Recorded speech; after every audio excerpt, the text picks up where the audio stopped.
Hello, everyone, and welcome back to the Rally Show with me, Bob Irvin. And joining me tonight, I'm delighted to have the former World Ladies Rally Champion, Louise Aitken Walker, MBE, no doubt. Hello, Louise. Hi, good evening. Good to see you. Just before I kick off, I'd like to be quick shout out to my advertisers. That's the Asset Alliance Group and 5-Star Vehicle Delivery. Thank you very much for your continued support. Louise, we never hear much about you these days. What are you up to? Have you got anything to do with rallying at all these days? Yeah, I still have a finger in the pie, as they say. I've been to a few. I did the retro show this year. I've done a few other little bits and pieces. So yeah, I keep my hand in. I don't do that much driving anymore, but I just like to keep in touch with everybody. I went to the Marshals dinner. They celebrated 50 years, the Scottish Marshals dinner, in a few months ago. That was that was up in Edinburgh, and that was very nice to catch up with everybody and just a good catch up, yeah. And of course, you were a guest speaker at our club night, our awards night. That was a good night as well. I do that. I have to admit, I'm not the best of speakers. I'm not confident enough, but you know, when you start to tell your stories, you think, oh God, people are not really, you know, because you're repeating them all the time, but you forget that people are interested and, you know, it's their first time and listening to these stories. So it's not so bad after all. Good. Right, okay, so we'll start at the beginning, as usual. Let's find a lady rally driver. Can you remember the day, the actual day? The date? Oh, God. Yeah, I think it was 78. It was 78 when they advertised it, and it was 1979 when they run it. No, 78 when they 78 and 1979 when they run it. And there was thousands of women, two or 3,000 women applied for this, and there were 6 chosen from Scotland. So it was a bit thin on the ground for Scotland, but you know, there was plenty all over the country. So I think there was about 15 ladies actually went to the test day in Hamilton in a massive car parking just outside Glasgow, and there were 6 ladies chosen to go to the final. So that was pretty good for Scotland actually, because they only had 15 or 30 ladies in the final through the whole country. So Scotland did ourselves proud there, really. Lots of good drivers, big competition, and the final was in Scarborough in a quarry. And then the couldn't decide actually who was going to go forward and be the driver for Ford. So they chose to have 15 women and 15 Fiestas, 6 rallies and 6 races, which was a nightmare for anybody that was running the rally or running the race, because there was cars, there was yellow Fiestas all over the shop. So who was the judges, Louise? The judges were Scotland was Roger Clark, Jimmy McRae was there. The main judge down in Scarborough was John Taylor, and he doesn't take any prisoners, that man. No. So, you know, we had to kind of do our best. I remember John did. Do you remember that Roger Clark when he did REC with the big tall chap? His name? Phil Short. No, from That's Life. In at the deep end. Yes. I remember John talking to him, and he didn't suffer him very lightly. I see him. Aye, gangly guy, curly hair. Can't remember his name. Yeah. Anyway, I just remember John Taylor having a go at him. Because Ellen Morgan, she sat with him for a while. She kind of tried to teach him. Oh, what was his name? That was Jeff Fielding's car, wasn't it? Yes, it was. Yeah. And he was a big TV personality, wasn't he? I think he made a few It'll come to blunders. me. That is terrible. What program was he in? That's Life. But it was in at the deep. It was in at the deep end. Was the name of the program. In at the deep end. I could put my head through that door, ask Graham, and he'll know. It's going to annoy me as So, well. Cyril was the last name. Who? Somebody Cyril. No. Oh, Cyril. Craig Surly. Hang on. Who was the guy that went and did the RAC with Chris Cyril. Is it? Chris Cyril. Yes, we got there. Yeah, that's it. Yeah, well done. And that concludes tonight's interviews. Well, thank you very much, Louise. We got it. It was Chris Cyril, but he did another TV program as well. I can't remember. Sure. Anyway, he was a very nice guy, and he did well sitting with Roger. He did. But anyway, back to yourself.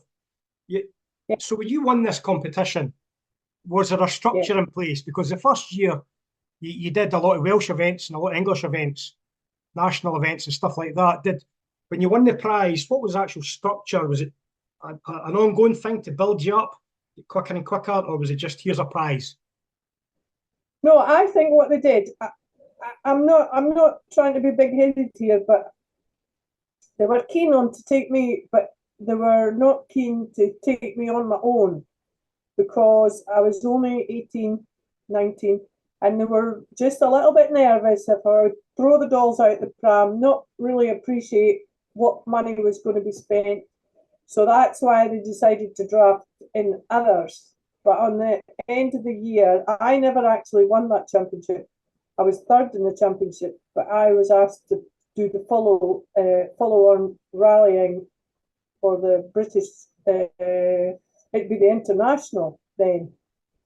So I mean, we were in Ireland and Isle of Man, and that's what it stemmed off. It must have been a bit surreal for you, Louise. 1 minute you're a farmer's daughter, I take it with you, something like that. And the next minute you're driving rally cars in Ireland and stuff. Is it not just a bit? It's just crazy. It was crazy. I didn't really take it in because I was young and innocent and everything else, you know. But oh my God, what an eye opener! What a door to be opened. You know, you're, as you say, you're a shepherdess looking after sheep, having a wee dog. That's it. And to go into this international rallying world with so many determined competitors, you know, it was a massive eye opener. But I just thankfully, you know, I stuck in. We had our ups and downs, but I loved the driving, and that's really what kept me going. I just wanted to drive. I wanted to win, and I was just desperate to get some points, you know, and get some trophies. And this was a big thing, but you know, there was trials and tribulations, but we got there in the end. How is it for you being away from home, being so young, quite a lot like that? Oh, not a problem. Not a problem. I had I had no ties whatsoever. Right. You know, I never really was out very much in my life. I just, you know, we're farmers and we were always working, and there was this, that, and the next thing, and you never really had time to socialise. So that was maybe a good thing. But to get away, you know, it was a bit daunting because I've never been away from home. And then I thought, oh my God, right, okay. And I coped with it quite well. But in the World Championship, you know, we're away 9 months. You're like, you've no home for the year. But you cope with it. It's not a problem because your energy and your mind is all in competition mode, and you're ready to go, you know. Can you remember your first RAC, Louise?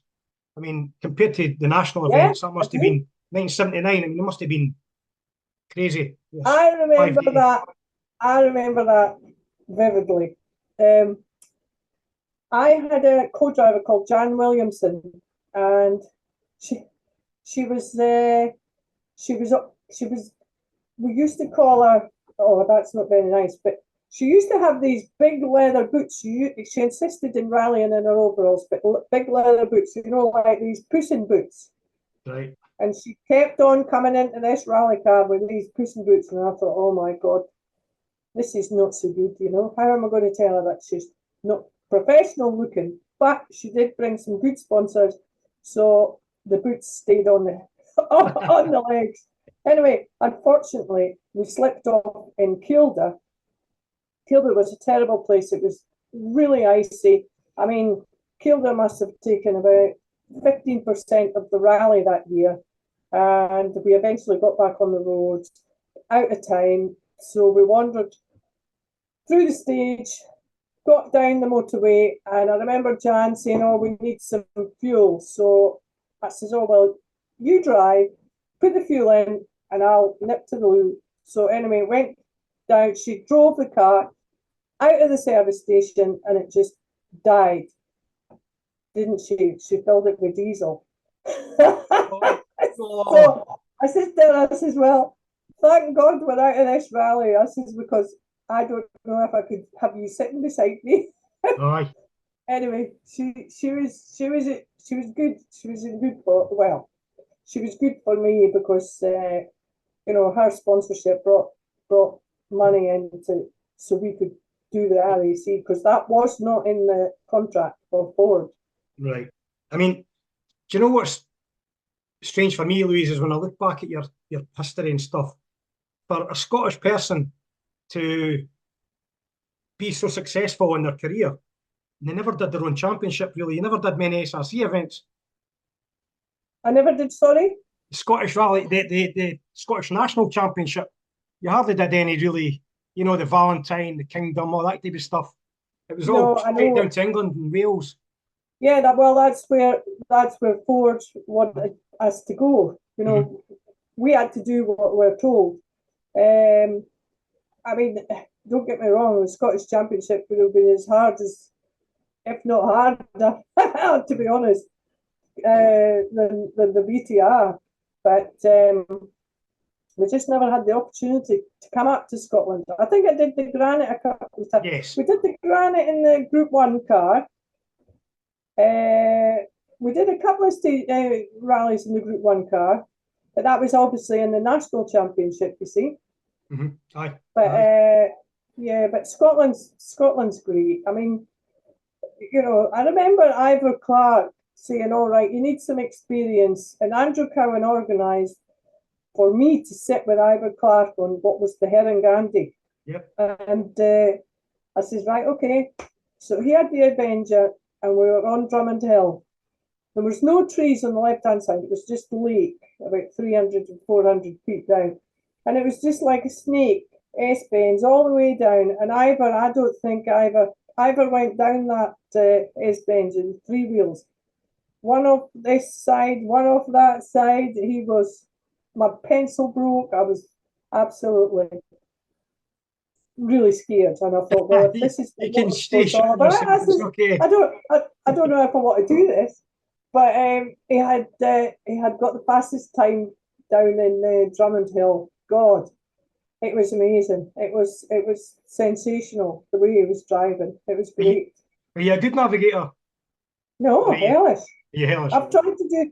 I did the Berwick Classic with Gina this last year, and I said to Gina, I says, I'll pay for the entry if you just stop the car and we can all go home, because it was unfair for her, because it was regularities. Well, what the hell are them? I hadn't a clue, and I says, oh, please, we'll just go home. She was putting up good times on the tests, and I was just absolutely ruining it for her on the road side. I did a road event 5 or 6 years ago, and I was sick. I was navigating. I was sick 5 times. Just dreadful, these things. I wasn't sick. Well, I was sick, fed up, because I couldn't actually do the job, and I was letting her down badly, and it would reflect on the results. I think we came a bit last. But anyway. So 81. Sorry. Go on. Yeah. 81, you did Madeira. How did that come about? Well, that was through MCD, All right. and we took the Fiesta over. Mm-hmm. First Fiesta, we took the Group 2, well, it would be Group 2 Fiesta then, and they just gave us a deal. So I think Jeff went, Mike Stewart went, I went. So all the cars went in the container off to Madeira, and yeah, that was an eye opener. In fact, I got very sick on that Madeira. I ended up unconscious in the co-driver's seat, and Ellen had to drive. Ah, I'd eaten some meat or something, and I was really sick. That sick that I was unconscious. So finished well. on the last stage, the ambulance was waiting on us and took me to hospital. I hadn't a clue what was going on, but I remember I was very ill, and I thought, I don't think I want to come back to this island again. But I did. I returned. I had some great results on Madeira. Well, that wasn't the only time you're in an ambulance, was it, in Iberia? So we'll get to that later. Yeah. Yeah, you did the RAC that year. You were 19th. Did you notice a good improvement because your results were going up and up and up? What was your life plan at that time? Was it to go the whole way in rallying, or were you just in it and loving it and hoping it would last as long as it could? I was just soaking in it. I was just soaking in the excitement, the atmosphere, the whole thing. I just took every day as it came. I wanted to do, international events. I wanted to go abroad. I wanted to do lots and lots, but you just never know. Don't count your chickens before the hatch. Just do the best. What job you've got there, and see where it takes you. And that's exactly what I did. But yeah, I would say I just let things go on their own. I was never desperate. I never really wanted to disappoint myself by really wanting to say, yeah, this is where I want to be. So I was a bit reserved in that way, but I have to. I'm sitting here smiling because it all went well. 1982, you also went abroad again. We're talking about Madeira, but you went to the States. Was that Reno? Yeah, we went to do. Was that? How was that kind of rallying in America back then? Was it quite amateur? They didn't really get it right. They were just starting off. I mean, 30 years ago, America just started to get rallies right, Mm-hmm. But when we went, oh bloody hell! The car caught on fire. The rally car had central locking doors. It just, unbelievable. The central locking actually locked doors when the car was on fire, and I remember thinking, my God, I can't believe this. Why the hell do you have a central locking system in a rally car? Anyway, we got the fire out, but we never finished the rally. But I just thought, they're a little bit behind. But now, now that they're going well. It was a Plymouth Arrow you were in. What would that resemble over here? Oh, it was like an Opel. Not the Ascona, the Opel. Cadet, Manta. The Cadet. No, the other one. The Manta. No, Cadet. The other one. Ascona. Cadet. I don't know. Oh God, I don't know. Anyway, so it didn't. It was a bloody hard car to drive, and it didn't go so well. 1983. We're moving on here. Well, wait a minute. 1982. That's when we won the Group 1 national championship overall. Yeah. But that was the last time that they held the Group 1. So we were the last team to win the Group 1 national championship. And then it went to Group A. I never knew that. Yeah. Do you know, I've always admired people that just disappear abroad with random cars, right, and do a rally. Like Andrew Wood did the Swedish and stuff like that, 83 in the Samba and stuff. You went to the Monte Carlo in an Alpha Sud. Tell Yeah. me about that. How did that come about, and how did the rally go? Well, we were lucky because that was a team of 10 women. There was 2 Italians, 2 Belgian, 2 French, 2 Brits, and 2 Spanish, maybe. Anyway, oh, that was a nightmare. So they had 10 Alpha Suds, and of course the French look after the French, and they kept on stealing parts of the Italians, the Brits, and some of our service lads were having to lock the vans up and said, "No, you can't have this." And it was really good fun. It was fun, but competitive, and we won that year. We won the ladies that year, and what a laugh! What a laugh! I mean, the Alpha Suds were pretty all right. They drove well, but the French were not happy when the Brits came over and took their glory away. That year saw you out in the RS 1600. That was a bit soft, wasn't it, the gearbox? But what were your thoughts on that car? I mean, you were teammates with Malcolm, weren't you? None, What? none, no thoughts on that car. That car was really quite a hard car to drive. That was when Malcolm would develop that car, and I just had to drive it. So it was all rated at his suspension, he sorted the car out, and I found that quite a hard car to drive. But I mean, we got results, but it wasn't the right car to rally. It was all it was out of proportion, I would have said. That year saw you take a first overall in the national championship on the Peter Russick manuals. Yeah, well, that's another story told, because I said to the boss, I says, "Look, if you let me drive your beautiful Group 4 car on the Peter Russick, if I win it, you pay for everything. But if I don't, then I'll pay." Oh, wow. That's a great incentive for a Scots, isn't it? A Scots person to win it, isn't it? But, how were you treated by the press the day? That car was built to perfection. Ray Sherritt built that car with MCD, and honest to God, I was just, that car and I just got on so well. I think we had such a lovely time with the Group 1 car, the RS 2000, and then to drive that car, it was just immaculate, and so well prepared. But that's what you do, that's teamwork. And the weather was good that day.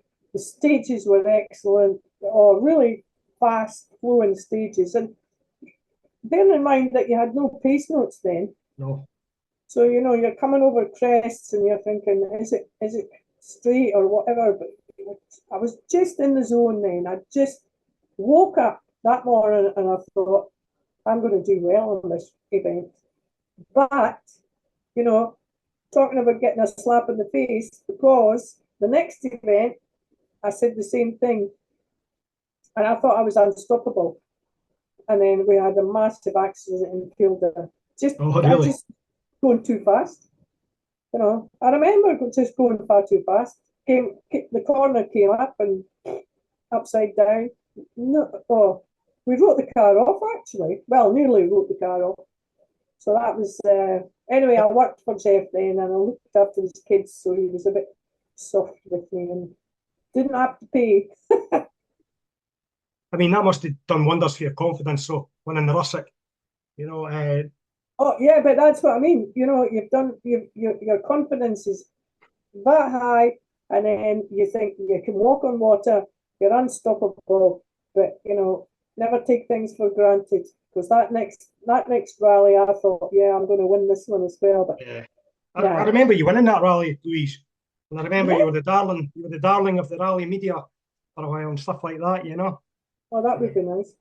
But you proved it was no fluke as well. I mean, the next year you went out, I think you finished second in the same event, didn't you? I did very well in South Wales. I don't know. I think the fast flowing stages really suited me, and I felt good and I felt comfortable. And I third overall, yeah. I think we were, no, I think we were third. I can't remember, that's terrible. We were second in the cartel in the 1600, I remember that. Yeah.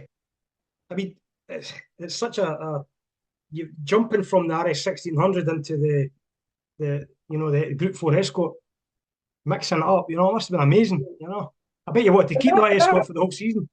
That kind of mixed your head as well, because you went into the RS 2000, the Group 1 car, rear wheel drive. We were really quick in that, but then they threw you into a front wheel drive, and everybody's left foot braking and doing this, and I thought, oh, I just couldn't get into that at all. And then we went back into the Group 4 car, and it's exhilarating to drive. And then we went back into the front wheel drive. So I thought, well, I'm going to have to get used to this. But I was never a left foot braker at all. I pretended to do it, but I never did. What about this, the Sierra for 84? It was 84, wasn't it? You went into this big Sierra, the four-wheel drive, the 4T, sorry. Yeah, that was built by MCD again, or RED then, and I have to say that was probably a backward step for me, because it was just far too powerful and it wouldn't put power down properly. I mean, I was getting wheel spin in fifth gear. It was just a monster. It was an absolute monster.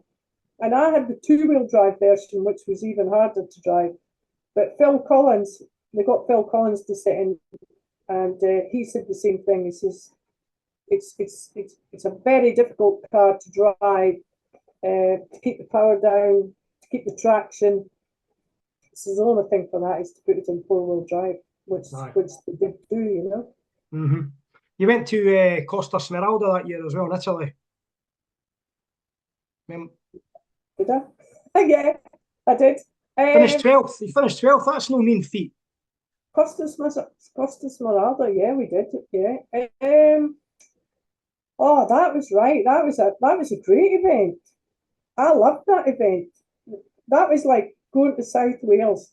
It was real fast, smooth, flowing event. That was really good. Yeah, I remember that now. Yeah. In 85, it was a 205. Now, I'm pretty sure you told me that was your favourite car when I interviewed you at the awards evenings. You've got great memories of the 205, haven't you? Well, I'm proud that I conquered the 205, because I don't think not many people conquered that 205. And I, for the first time, had it set up how I wanted it set up. I had like a torsion bar. I had 2 mil more than what the lads did. And they were all complaining about the bouncing at the back and whatever. I had it, I don't know if I had it harder, so I can't remember. Anyway, I had that car set up how I wanted it. And to be honest, the bouncing and whatever never really worried me that much, because it was always going to follow on. Mm-hmm. But Per Eklund, Terry Keeby, Callie Grundle, Malcolm Wilson, who else drove it? And they couldn't really handle it. They couldn't. I don't know. But I said to Michael Sundstrom, I says, right, well, if you're going to be in the team, I says, you've got to show me how to drive this properly. And we had a testy in Gilder, and I have to say, he transformed me to drive that car properly. And we had some great results. And then Des Odell, he drafted in other drivers to try and compete, Mm-hmm. And no, we got 5 class wins out of the British Championship that year, and nobody could touch us. It just suited me, Sometimes you're very lucky to have a car that's absolutely just like your second skin. Just fits you. Yeah, and I mean, we did get away with quite a lot. We were quite lucky in some parts of some rallies, and In the Isle of Man, I don't know what it is, but we always crashed in the Isle of Man, and sure enough, on the 205 we crashed, but we still won the class. So, yeah, that car really did suit me. And then I they mean, you brought did, in the 1900 thing. it was so So I reliable. said, well, I didn't want the 1900. I said, no. I said, I'll stick with the 1600. And, you know, put a lot of money into developing the 1900. And I was just toddling along with the 1600. And I had some fantastic results. I mean, I was second on the cartel rally next to Penty and Nicola. But it Oh, was snow. The car was light. It was front wheel drive. that was 88, was it? That was a few years later. You went back. Did you go back to the 205? Yeah, Yeah. it was the 1600 though. Uh, Yeah. I mean, that in 1985, you did 12 events. You only retired on one. It was a great wee car, wasn't it? Oh, I loved it. Yeah. It's like I remember saying to Dave Metcalf, bless him. I said to Dave, because he was in the Nova, Mhm. and I said to him, I says, that Nova will do you more good. You'll get more publicity in that Nova because I know that you're going to drive it really well. Aye. Because we tested it together, you know, so I knew what kind of driver he was going to be, and he just took that with the scruff of the neck, Oh, and he incredible. set the world alight with that thing. It So, was amazing. why did you end up leaving Peugeot to go to the Nissan, Louise? Uh, Fuchsia was just about to kind of go into the big Group B cars, and there wasn't room for me anymore. All right. There was no.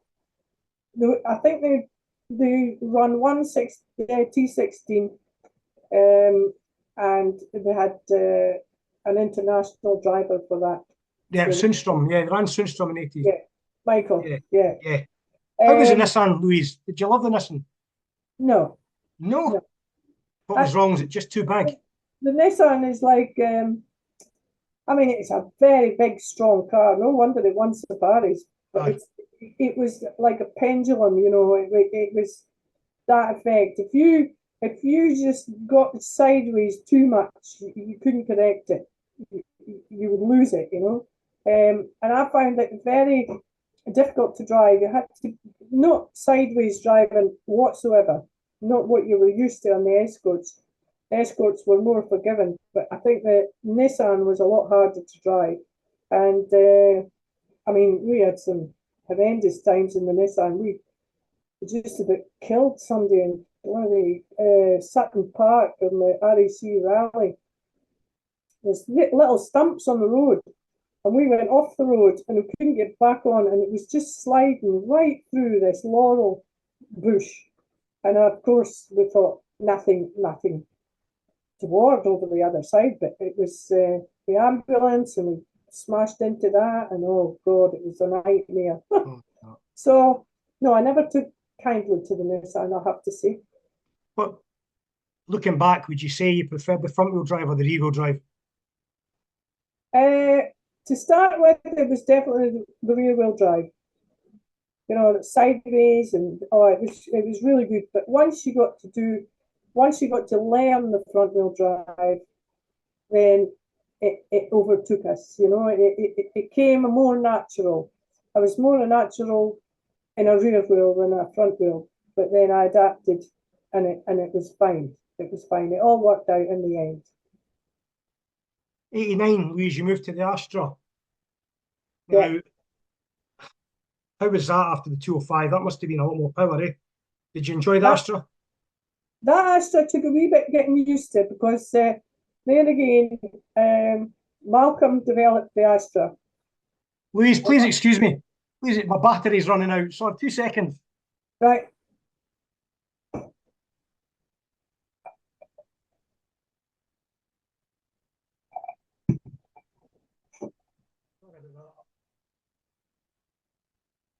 Right, sorry about that.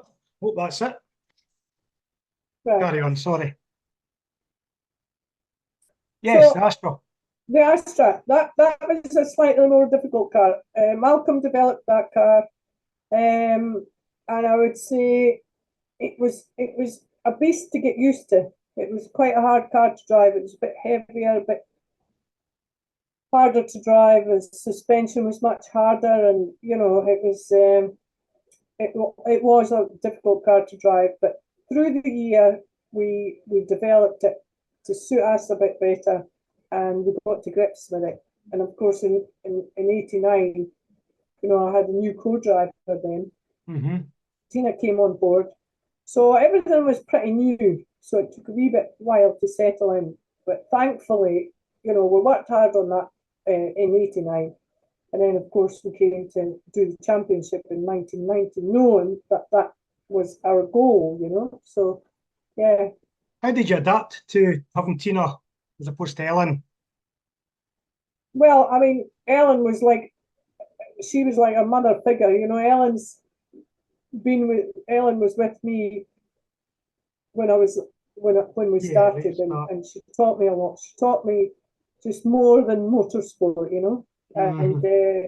she was a fantastic friend to me, and to put her aside to let Tina in was a big ask between us, and I thought, that's everybody hates change.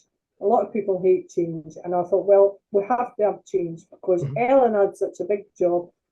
She couldn't afford the time off, and I wanted to do the World Championships. So it was either shelve Ellen, bring Tina in, which is a bit harsh, and do the World Championship. And that's what I did. That's what I did. Well, But how did that come about, Louise, the World Championship? I mean, that must have been a dream come true when they offered you that deal. well, to be the only Brit to have a World Championship that year was just magical. And I mean, Tina probably brought me on a lot quickly.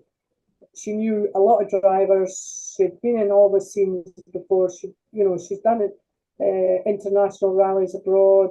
She knew what the layout was. So we settled in pretty quickly, and well, we won the ladies on the Coup de Dame and the Monte Carlo, and we were 11th overall in the Astra, and I thought, oh, here we go. This is Mm-hmm. this is a great start. This is what it's all about, and I was loving it. But there again, it's a bit like when the Peter Russick and the Kilda. Never count your chickens before the I hat. I interviewed Alex Strathdew, who's Yes, just a lovely man. A lot of time for Alex, and yeah, was telling me did they not have to when you won the award, the ladies' award? Was it the Coupe de Dames or something? Is it they call it in Monty? yeah. They had to get you a couple of dresses or something, or suits, female suits, Oh, and rushing about daft. yeah, yeah. These boys have never had. Oh God, what a laugh! Yeah, we had to get these suits made because everything went so quick, and we got these. We've still got these suits, and God, these lads were saying, "How much?" Budget's got a big dent in it now. I They bet were you. made in Grenoble, and they were very expensive, Oh but wow! they were very nice. I hope you've still got it. Yes, I have. Good for It's you. suede, Get it on eBay. green suede. Oh no, no, no! This will never go on eBay. No, I'm I only tell you, kidding. I, I would hate to move out of this house because up in the attic you've just got, you've got all your Vauxhall stuff, you've got your Ford stuff, you've got your Peugeot stuff, and you Mm-hmm. think, I never throw anything out, No, but I'm the same. I'm going to have to do something.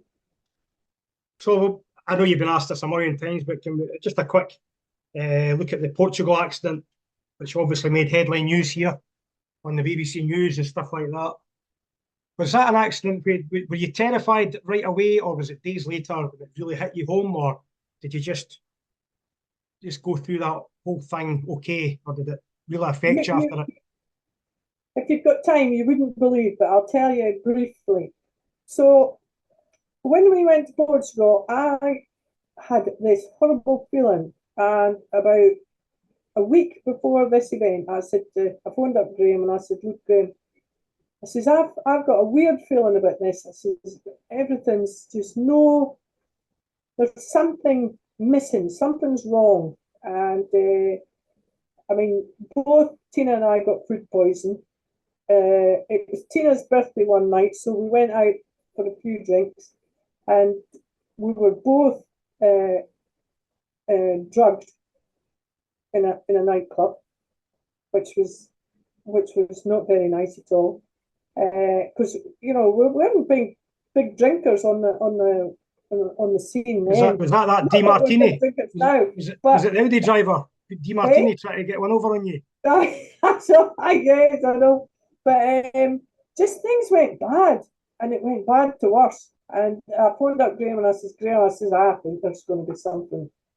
I don't like this. I don't like the feeling. Anyway, for the first time ever in my life, they did these Mickey Mouse stages or super specials. Yeah. And there was a super special at 6 o'clock at night. It was 1 mile long, did it twice, and then you went to bed, and the proper rally started on the Saturday.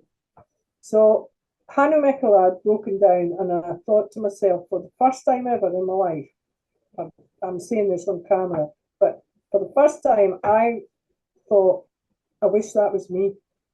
I don't really want to do this rally, and I'm not just saying this. I'm not making up this story. This is true, and so I thought, God, I'm going to have to get my head cleared. I'm going to have to be professional about this and just forget about it. So the next day, sure enough, we were on the ball, beating Paula, beating the other ladies. Things were going really well. Stage four, I think it was. We're sitting on our nice slick tyres, beautiful weather, and then all of a sudden there was hold up for half an hour, and the heavens opened. It was hailstones. It was a serious storm and torrential rain. Couldn't believe it. So we are on the start line, and we had to just get through this stage.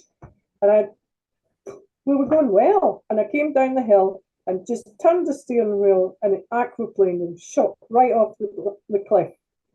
And I thought, oh, here we go. And it bounced and bounced and bounced. Of course, all the glass was smashing. And then it immediately filled with water because we landed upside down. And that was pretty horrific, to be honest. Because Tina reverted into our Swedish language, and I thought, oh God, what's she saying? What's she saying? She knew, because it was her side first, and I knew in her reaction that I thought, I'll shut my eyes, and I never knew that I was going to be ending up in the lake. And how the hell we got out of there? I remember going down and down and down, and it was getting darker and darker. It was dark because we went down so far. And I remember Tina. I remember her voices, and I'm thinking, oh my God, I hope she's out. And I got out my window, which is obviously the left-hand side, and came up, and I started to inhale water. I mean, I was nearly away, but we both survived. We both got over it, and God Almighty, I was just glad to see the back of that event. And I've never had that feeling before, ever again. How did that affect your next event? Eh? How did that affect your next event? Well, the next event, where do you go? Corsica, which is probably the worst event you could go to. And I said to the boss, I says, right, I want to go over a week before. I want to just acclimatise, want to get used to the island. There was Corsica's like probably one of the trickiest in the and it was just grand. So we did everything right. Everybody looked after us. Everybody was nice. Had a great recce, and the rally was going superb. We were lying 6th overall. I couldn't believe it. Yeah. We were lying 6th overall, and we had a 15k stage, and 2 miles from the end of the last stage, the cam pulley wheel broke, and we were stuck in the stage. I couldn't believe it. what a Jamie. disappointment. You I know, mean, you've gone from Monte Carlo to the fabulous Ladies Award, and then you've gone to Portugal, which you nearly died, and then you've gone to get your best result ever in a World Championship event, and you're broken down 2 miles before the end of the rally. You know, how unfortunate is that? But you know, that's the kind of person I am. So I'll fight and I'll fight and I'll fight. So did you have like family and stuff asking you to quit the sport after Portugal?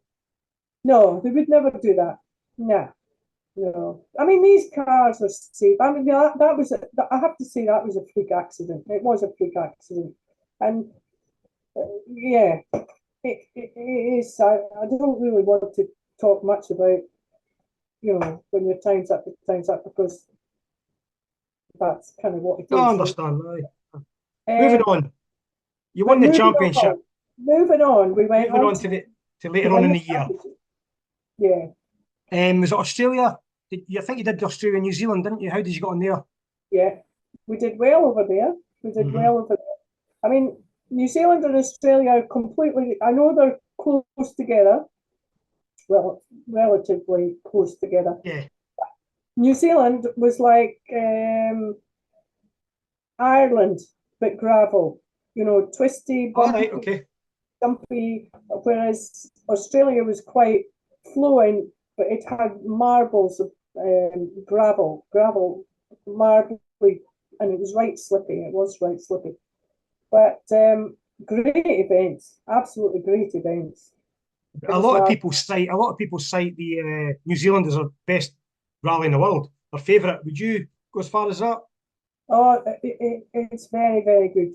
It's fast, it's flowing, it's up and down, it's just you don't break concentration in New Zealand because it's just exhilarating to drive. You'd have to have a look on the YouTube or whatever to see how good the stages are. Mm-hmm. But you just get into the mode, you know. Some of the stages abroad can be off on, you know, but this is just power on all the time, up, down, round, over. It's great. It absolutely is a fabulous event. We're talking about the WRC. How would you compare the RAC to all these events? Did you love the RAC? I mean, I think your record was roughly 50% finishing in the RAC, wasn't it? It was quite an unlucky event for you to start. The RAC was a very hard event. It was a hard event. I think some of just the first day was getting your head around the first day because it was like what you call the Mickey Mouse stages. Yeah. There were stately homes. It was in November. It was, you know, all the leaves were on the ground. You never know where you're going to come around the corner and you're going to be all right because there was very little recce then, and just slippy. But then when you wrecked on a week before, and it could be completely different. You could have a storm. There could be leaves. You know, they were slippy, and it was just unpredictable. A lot of people lost the rally on the first day. I remember on going into that line and closing. Yeah, been a few. You know, just slippy. But once you got into Kildare and Yorkshire and Wales, Scotland, it was a different story. But it was just getting your head round the first day. Because there were 5 or 6 stately homes, and you know, stupid mistakes can be made on the first day. Absolutely. What about your Sierra then? So you moved on, you won the championship, you went into Sierra in 91, 4-wheel drive. Yes. What did you love that car? Well, it was a nice car to drive. That was the Group N car. Mm-hmm. Oh, I remember, that was we were winning the Group N. Alistair took that from us because we had a mechanical problem. Anyway, it wasn't my problem. It was somebody else's problem, but we lost the championship, which was a bit unfortunate. But yeah, I liked that car. It was 4-wheel drive. It was good. It was an You got a exciting tenth. car to You got a drive. tenth in REC, Louise. That was good going, eh? Pardon? You got a tenth overall in REC Yeah, in that car. yeah, yeah. Not bad for a woman, eh? No, I didn't see it like that, pal. I'm joking. I'm joking. Um, Do you you know? Mhm. go Sorry, I was on. going to carry on, Louise. Sorry. You were going to No, say. no, 4-wheel drive. I mean, 4-wheel drive's taken over everything. It was the Audis and they just. I remember sitting in my little 205 and watching Michelle, in awe of Michelle with a 4-wheel drive, and I'm thinking it's taken me about 10 seconds to get off the line when it takes us about 2 or 3. No, Unbelievable. that moves us on nicely. You're saying about joking about no bad for a woman. I don't see the sport has changed much with a view to getting more females into the sport since you were champion and stuff. What? Why I do you have, think? Why do you I, think there's I a have dearth? to say, I have to say, we had the best time in the early 80s, 90s. We had the best time. It was an expensive sport, but it's hard to get any. It's like, I mean, with some of these drivers, just locally, it's hard to get the budget together. There was escorts all over the shop when we started the rally. You can't.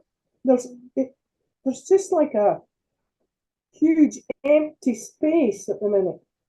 You either throw millions into your rally and go away and do world championship events and get huge sponsors, or I don't know. I really don't know what to put my finger on, but I just I just think that it's so expensive. It's difficult for women to get in at anyway. Um, but I've had the best of the rallying. I definitely. Our years were really good years. Yeah, I think when you look at like so there's not even a national championship now, Louise, and the BRC is struggling a bit. Yeah, And who'd have thought that? Mine back in the 80s and the 90s, who'd have thought that the BRC would be struggling? yeah. You I know, know. I know. It there just seems to be that crossover from the national series to the BRC. Then yeah, it's just the money. It's just incredible these days. Um, yeah. I don't know. I That's don't know. that's just the way life is, though. There's it's like oh, environmental and all this. Yeah, yeah.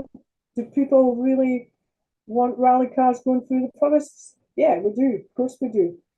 But the forestry see walkers and cyclists and other who are not going to rip up the forestry track, and we're against it a wee bit, really, aren't we? But it's still, to me, it's still magic.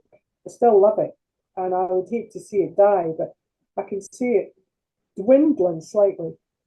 Yeah, I agree with that. I can totally agree with that. What about sexism? Have you ever had any sexist remarks in that junior career? I mean, you were bloody good. So Oh, I couldn't often, imagine somebody giving you that. often, And you're often. feisty as well, and you're Scottish. So I can't imagine it. That's very nice of you to see. Anyway, yeah, we have. I remember on one event, it was the Dukeries, Yeah. and it was like an airfield, and we went up this narrow track up it was a ploughed field, and it was every 30 seconds, and we were in the wee 1300 Fiesta. I remember this guy coming up behind me in the Group 4 car, and he was trying to get past me. Well, I couldn't pull over because if I went into the ploughed field, I'd be there all day. Aye. So I got to the end as quick as I could and pulled over immediately. And at the end of the day, the end of the rally, he was wanting to punch my lights out. The mechanics had to take him away and tell him to calm down. He just didn't appreciate that. I did the best I could. I couldn't do anything else. I certainly wasn't going to drive into the ploughed field. And I always remember, I wish I knew who that was, I know, because eh? I'd take him on at his own game now. Oh, I think so. I think so. Right, Yeah. I've got some generic questions that I always finish off with, Louise, right? So first one, your favourite event in Britain.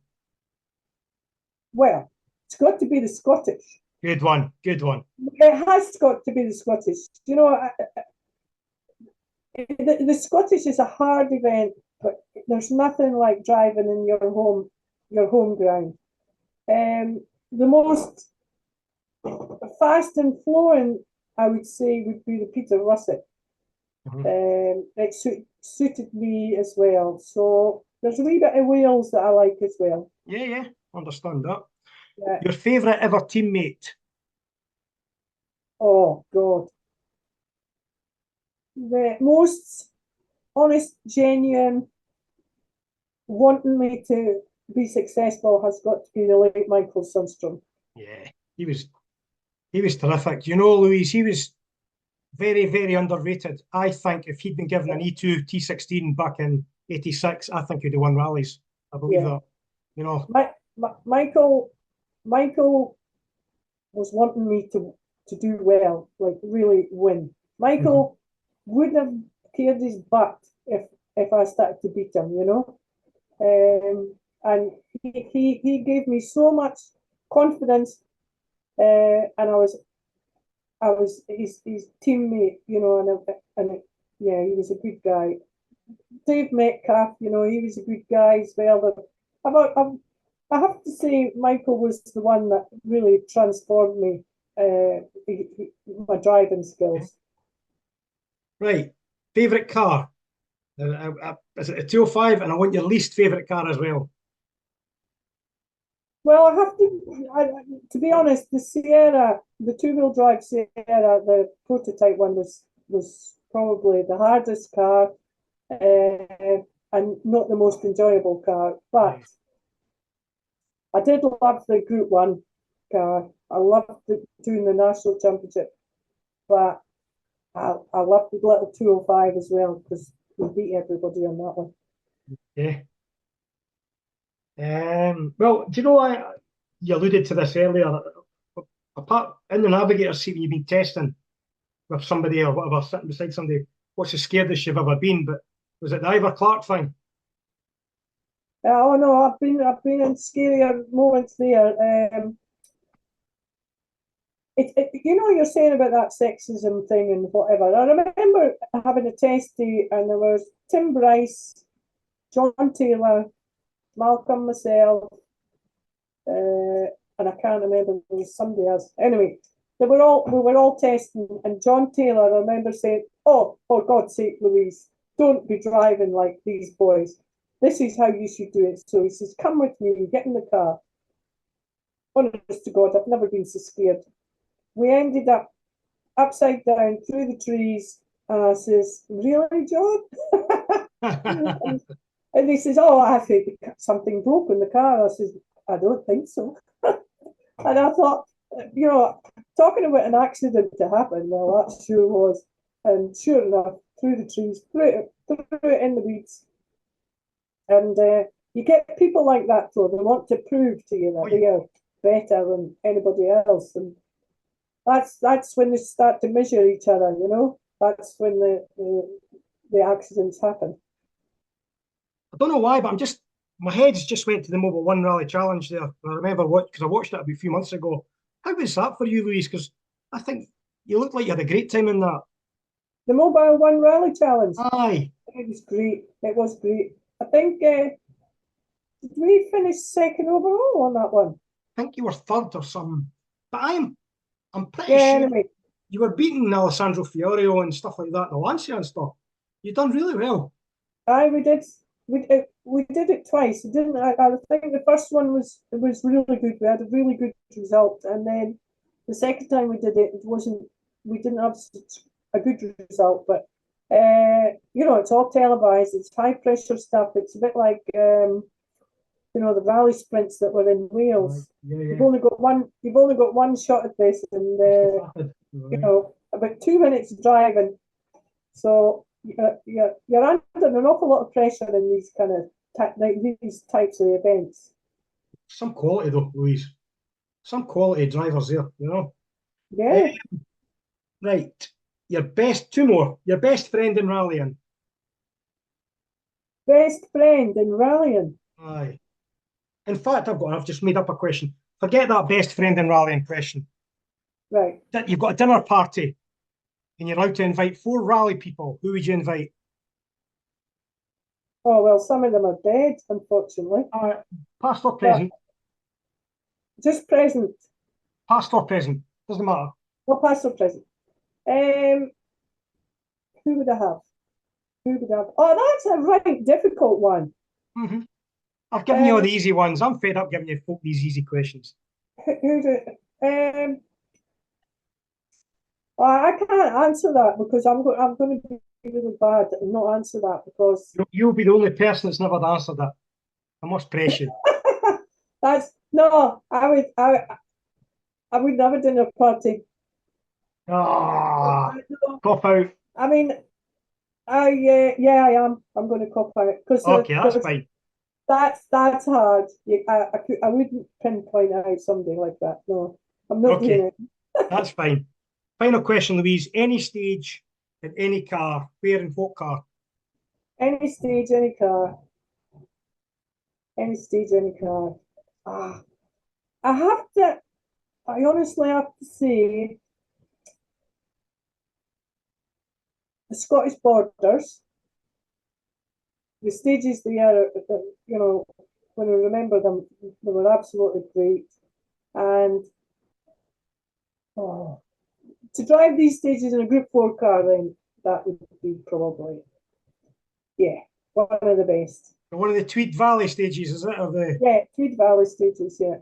No, yeah. Anyway. But like the ones in this, they were on the Scottish, down in Cadrona and Eliban.